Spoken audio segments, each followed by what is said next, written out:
वक्त हो गया है लाख टके की बात का। आपके साथ मैं हूं अपर्णा मौजम। शुरुआत कर रहे हैं इस वक्त की बड़ी खबर के साथ। किसान मोर्चा ने प्रधानमंत्री मोदी को चिट्ठी लिखी है। एमएसपी पर गारंटी समेत 6 मांगे अपनी चिट्ठी के जरिए रखी हैं। किसानों पर दर्ज केस वापस लिए जाएं, एक मांग ये भी शामिल है। अजय मिश्रा के खिलाफ कार्रवाई करने की मांग को भी चिट्ठी में शामिल किया गया है। बर्खास्त करने, मंत्री पद से बर्खास्त करने और अजय मिश्रा की गिरफ्तारी की मांग उठाई है। 700 किसानों को मुआवजा देने की मांग की है और साथ ही किसानों का स्मारक बनाया जाए, इसके लिए जमीन देने की भी मांग की है। बड़ी खबर आपको बता रहे हैं इस वक्त की, जहां किसान मोर्चा ने प्रधानमंत्री को यह चिट्ठी लिखी है। एक और बड़ी खबर, धौलाना से विधायक असलम चौधरी पर एफआईआर दर्ज की गई है। लोनी विधायक को धमकी के मामले में गाजियाबाद के मसूरी थाने में एफआईआर, धार्मिक उन्माद फैलाने का मामला दर्ज किया गया है। लोनी विधायक को देख लेने की धमकी दी थी और इसी मामले में एफआईआर दर्ज कराई गई है असलम चौधरी के खिलाफ। विधायक को फिर कह रहा हूं कि जो 7 बेटों के गोली लगवाई है, तेरे से भी इसका बदला मैं लेके दिखाऊंगा। नौजवान साथियों, अगली खबर मेरठ से, जहां ऑपरेशन कबाड़ी के तहत पुलिस ने गैंगस्टर हाजी इकबाल की 10 करोड़ रुपए की संपत्ति को कुर्क किया है। पुलिस के मुताबिक हाजी इकबाल पर अलग अलग थानों में 6 केस दर्ज हैं, जिनके आधार पर गैंगस्टर एक्ट में कार्रवाई की गई। पुलिस का दावा है कि हाजी इकबाल गैंग बनाकर गाड़ियों की चोरी और उनके पार्ट्स निकालकर खरीदने बेचने का अवैध धंधा चला रहा था।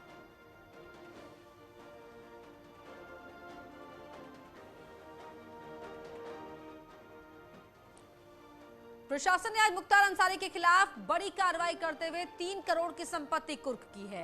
आज प्रशासन ने लखनऊ में मुख्तार अंसारी के पेट्रोल पंप को कुर्क कर दिया। लखनऊ के हुसैनगंज इलाके में मुख्तार अंसारी की पत्नी आयशा अंसारी के नाम पर था, जिस पर यह पेट्रोल पंप चल रहा था। आज एलडीए की तरफ से आजमगढ़ पुलिस को भेजी गई रिपोर्ट के आधार पर स्वॉट लखनऊ पहुंची और कुर्की की कार्रवाई की। आज आजमगढ़ पुलिस की टीम जिलाधिकारी आजमगढ़ के कुर्की के आदेश को लेकर लखनऊ पहुंची, जहां पुलिस प्रशासन की मौजूदगी में ये कुर्की कार्रवाई कराई गई।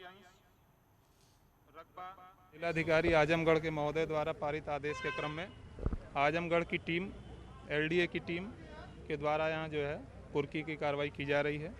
लखनऊ प्रशासन को अपेक्षित सहयोग के लिए वहाँ से कहा गया था। पत्र आदेश में पारित आदेश के क्रम में, उसी क्रम में यहाँ कुर्की की कार्रवाई की। अब ये 2078 वर्ग फीट का जो एरिया है, इसको पूरी तरीके से कुर्क कर दिया गया है। ऐसे में हालिया अगर बात करें तो पूर्व में भी मुख्तार अंसारी की कई संपत्तियों पर यहाँ कब्जा हुआ था, तो उन संपत्तियों को भी यहाँ पर छुड़वा दिया गया था, या तो उसको सरकार ने गैंगस्टर एक्ट के तहत कुर्क कर दिया था। ऐसे में अब देखने वाली बात ये होगी कि अभी ऐसी कितनी संपत्तियां हैं जिसको कई विकास प्राधिकरण के साथ साथ जिला प्रशासन की टीमें खंगाल रही हैं, जिस पर कुर्की की कार्रवाई करना अभी बाकी है। कैमरा पर्सन मनोज शाही के साथ प्रशांत किशोर पांडे, न्यूज़ 18 लखनऊ। वाराणसी पहुंचे महाराष्ट्र के समाजवादी पार्टी के प्रदेश अध्यक्ष अबू आजमी के एक बयान पर सियासी हंगामा हो रहा है। आजमगढ़ के रहने वाले अबू आजमी ने पंजाब कांग्रेस अध्यक्ष नवजोत सिंह सिद्धू जैसा बयान देकर नए विवाद को जन्म दे दिया। उन्होंने इमरान खान समेत सभी पाकिस्तानियों को भारत का सगा भाई बताया। इस दौरान अबू आजमी ने अखिलेश यादव को भी डिफेंड किया। कहा, अखिलेश यादव ने सिर्फ इतिहास बताया, ना किसी का पक्ष लिया, ना जिन्ना की पैरोकारी की, क्योंकि इस देश में कोई जिन्ना का नाम लेना पसंद नहीं करता है। लेकिन इमरान और पाकिस्तान को सगा भाई बताकर एसपी नेता एक बार फिर से विवादों में घिर गए।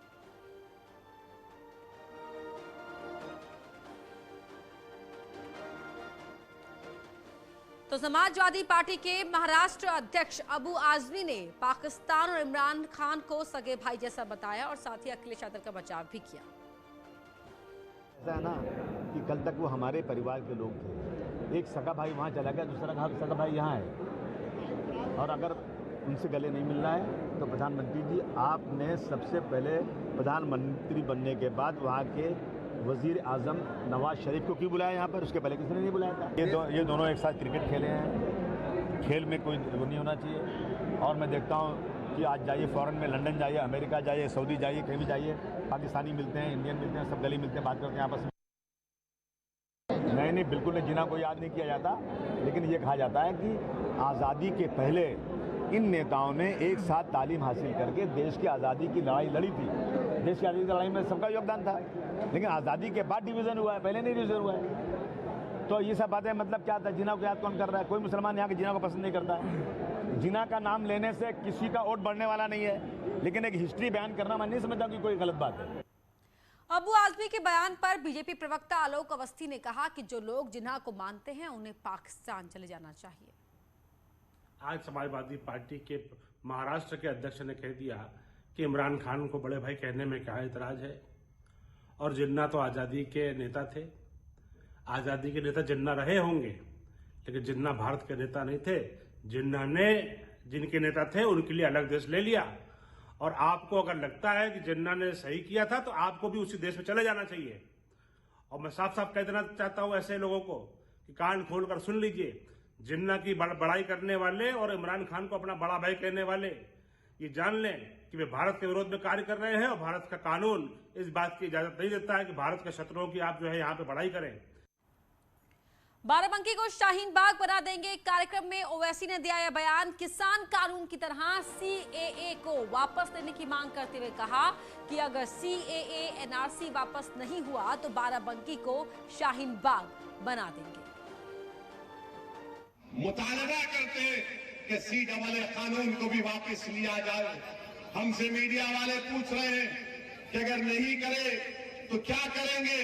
अगर एनपीआर और एनआरसी का कानून बनाएंगे तो हम दोबारा रोड पे निकलेंगे, यहीं पर भी शाहीन बाग बनेगा इंशाअल्लाह ताला। हम खुद आएंगे यहाँ पर। हम मुतालबा करते हैं कि सीएए का कानून वापस लिया जाए, और ये जो किसान हैं वो सही पहचान लिए बीजेपी को, और बीजेपी और मोदी और अमित शाह को। वो उनकी बात पर यकीन नहीं कर रहे।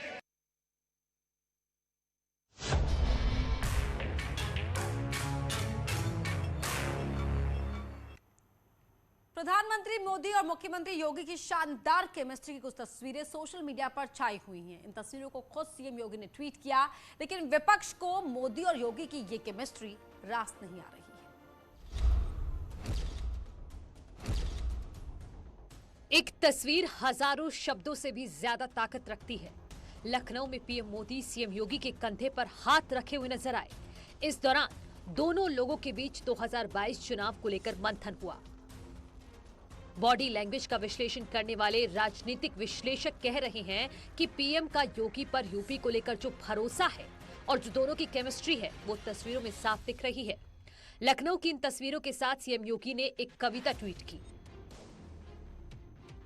हम निकल पड़े हैं प्रण करके, अपना तन मन अर्पण करके। जिद है एक सूर्य उगाना है, अंबर से ऊंचा जाना है, एक भारत नया बनाना है। यूपी बीजेपी अध्यक्ष स्वतंत्र देव सिंह ने इसे प्रचंड विजय की ओर बढ़ते कदम बताया। पीएम अपने यूपी दौरे पर लगातार सीएम योगी की तारीफ करते रहे हैं। मैं यूपी के ऊर्जावान कर्मयोगी मुख्यमंत्री योगी आदित्यनाथ जी और उनकी टीम और यूपी के लोगों को पूर्वांचल एक्सप्रेस की बहुत बहुत बधाई देता हूं। सीएम योगी आदित्यनाथ ने गोरखपुर में पीएम आवास योजना के तहत जीडीए की ओर बनाए गए आवासों की चाबी लाभार्थियों को सौंपी। योजना के तहत 1500 परिवारों को लाभ मिला है। सीएम से अपने आशियाने की चाबी मिलने के बाद लाभार्थियों के चेहरे पर खुश नजर आई। इस दौरान सीएम ने गोरखपुर वासियों को संबोधित करते हुए कहा कि बीजेपी सरकार सबका साथ सबका विकास के रास्ते पर चल रही है और हर वर्ग का सर्वांगीण विकास ही सरकार की प्राथमिकता है। भागीदारी में किफायती आवास के अंतर कार्यक्रम का लोकार्पण। तो चाबी पाकर बेहद खुश नजर आए लाभार्थी और 1500 परिवारों को इस योजना के तहत अपना घर मिला है। पीएम आवास योजना से 1500 लोगों को फायदा पहुंचा और छत अपनी हो ये सपना साकार किया है सरकार ने, और मुख्यमंत्री ने चाबी पहुंची आज इन परिवारों को। कि सरकारें पहले भी आती थी, प्रधानमंत्री मुख्यमंत्री पहले भी बनते थे, लेकिन गांव की गरीब की नौजवान की, महिलाओं के बारे में विकास की कोई सोच हो, यह नहीं देखने को मिलता था। योजनाएं पहले भी बनती थी, लेकिन योजनाओं का आधार कोई व्यक्ति विशेष होता था, कहीं जाति विशेष हो जाती थी। देश आभारी है प्रधानमंत्री मोदी जी का, जिन्होंने सबका साथ, सबके विकास का मंत्र पूरे देश को दिया और आज उसके अनुरूप योजनाएं बना करके उन योजनाओं का लाभ समाज के प्रत्येक तबके को मिल रहा है। और रुक रहे हैं एक ब्रेक के लिए, जल्द लौटते हैं। 25 नवंबर को प्रधानमंत्री मोदी ग्रेटर नोएडा में जेवर एयरपोर्ट की आधारशिला रखेंगे। कार्यक्रम को भव्य बनाने के लिए बीजेपी और प्रशासन ने तैयारियां करीब करीब पूरी कर ली हैं। खबर है कि एयरपोर्ट तक पहुंचने के लिए कोई एलिवेटेड कार रैंप नहीं होगा, बल्कि नोएडा हवाई अड्डे पर टर्मिनल तक जाने का रास्ता होगा। हालांकि इसके लिए आपको थोड़ा चलना जरूर पड़ेगा। एनआईए के टर्मिनल भवन के नीचे एक छत के नीचे एक रास्ते के जरिए पहुंचना होगा, जो आपको उस पॉइंट तक ले जाएगा जहां कार आपको सीधे फोरकोर्ट तक ले जाती है। तो मेगा शो की तैयारी, जेवर एयरपोर्ट की खासियत और पीएम मोदी के कार्यक्रम पर आपको बताते हैं, जानकारी देते हैं। जेवर एयरपोर्ट एशिया का सबसे बड़ा एयरपोर्ट है। 2024 में यहां से पहली उड़ान भरी जाएगी।